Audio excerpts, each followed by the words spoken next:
Education is passport to future, for tomorrow belongs to those who prepare for it today. Dear friends, it's time for our speaker, Ankit. He is going to speak about the success. Let's welcome him with a big round of applause.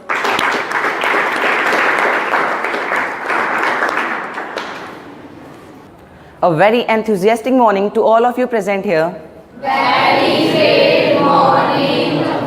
Let's start this session with a brief introduction. Myself Ankit, I am a student of 11th standard in Sunrise Foundation School, and today I am standing here in front of you to share my views with you. So let's start. It is truly said that knowledge without ambition is like a bird without wings. What does this statement marks?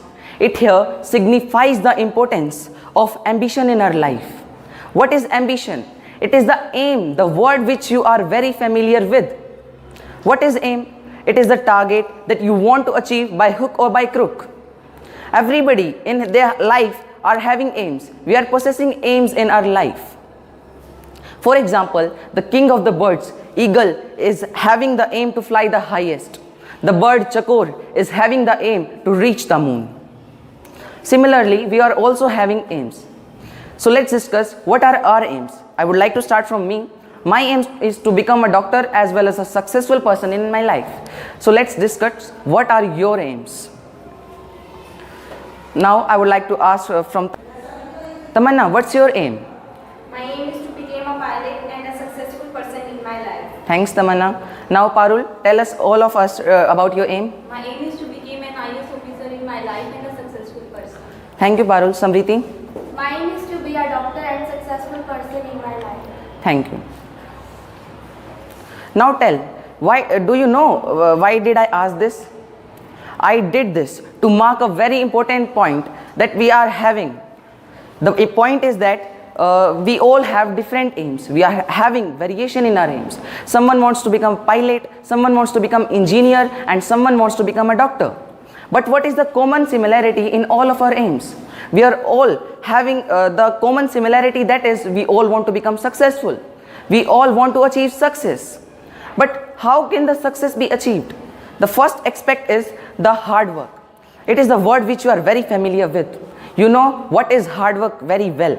The other aspects are punctuality, dedication, and willingness to learn. Also the realizing your true potential, that what you are. My dear, geniuses are not born, but they are made. No one is born a genius, but he is made a genius. I am going to elaborate all these points by a single story. Before that, tell me how many of you know about Kalidas? No one. But how many of you know about Shakespeare? Deepika? He was a great writer and he was awarded by Nobel Prize as well. Thank you. Similarly, Kalidas is known as the Shakespeare of India. He was a very great poet of Sanskrit literature. But do you know he was a moron? What are the key features that turn a moron in a very well-versed Sanskrit literature poet? So let's come to the point. The story is as follows. Once upon a time, there lived a princess. She was very scholarly. But she laid a condition for her marriage that she would marry only that person who would defeat her in Shastrarth, the scriptural debate. Many scholars from many kingdoms came. They fought with her, but she could defeat all of them. Now, the ministers got angered.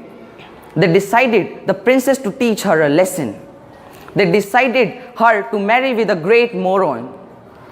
One day, when they were on a round in the kingdom, they saw Kalidas cutting the same branch on which he was sitting. They thought that he was the perfect candidate.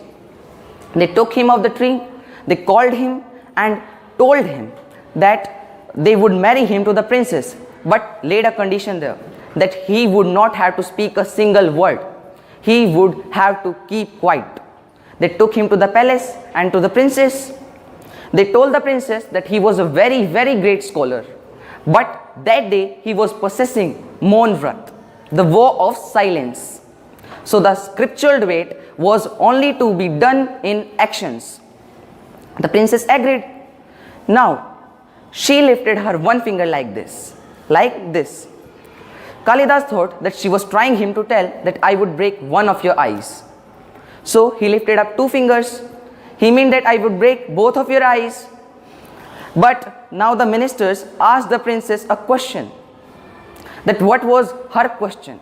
She said, is the supreme entity one or many? The ministers told the princess that, do you know what he was meaning to say? He meant that he is two, with a form and without form. He is a formless, Sakar and Nirakar. She agreed. Now she lifted her hand like this.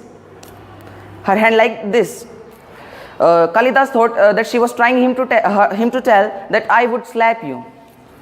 So he showed her fist, his fist like this. Now the minister asked the princess that what was your question this time? She said that the 5 senses are troubling us. What to do? Then the ministers told the princess that he was trying to tell that you have to control all those 5 senses with the help of your mind. The princess also agreed. Now this way they fought with her and defeated her together. They got married. One day when they was sitting on the stairways of the palace, suddenly a camel passed from there. Kalidas saw the camel passing from there. After seeing the camel, he said, Uttara, Uttara, Uttara. The princess was shocked. She was shocked that he was so illiterate that he could not even speak properly. She pushed him down the stairs. Kalidas went rolling down and hit the floor with a great thud. Kalidas wake up. He got himself up. He went to the temple of Mother Kali. He vowed there that he would return by becoming a great scholar.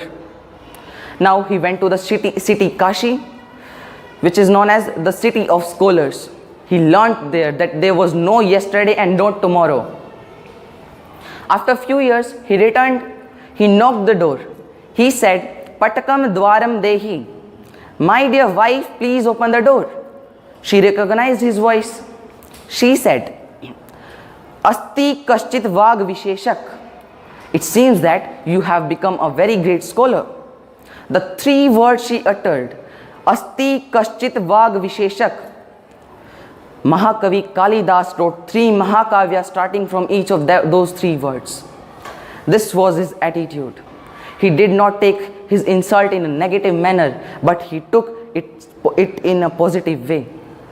So he was turned from a moron to a successful person, to a great scholar over Sanskrit literature. My dears, I would like to repeat it once again. Genius is not born but made. I would like to add a few points. That is, you will have to become the initiator of something, because nobody remembers the second one. Now tell me, who was the first person to land on the moon? Neil Armstrong. He was Neil Armstrong. But do you know who was the second one to land on the moon? No one.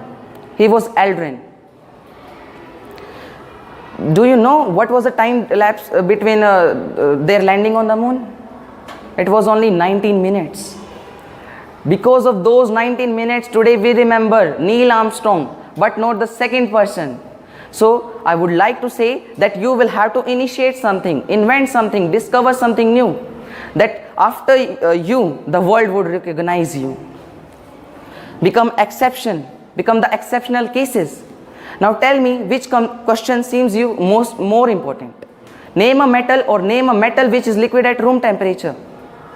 It is definitely the second one. Name a mammal or name a mammal who is oviparous. It is definitely the second one. Why? Because both are the exceptional cases. They do something different from all of the league. So I would like to say that become the exception and always do hard work. Become the initiator of something, initiate something new. So let's take an oath onwards that I would make myself, my country and my well-wishers proud. I would make myself, my country and my well-wishers proud. So with this, I would like to rest my words. Thank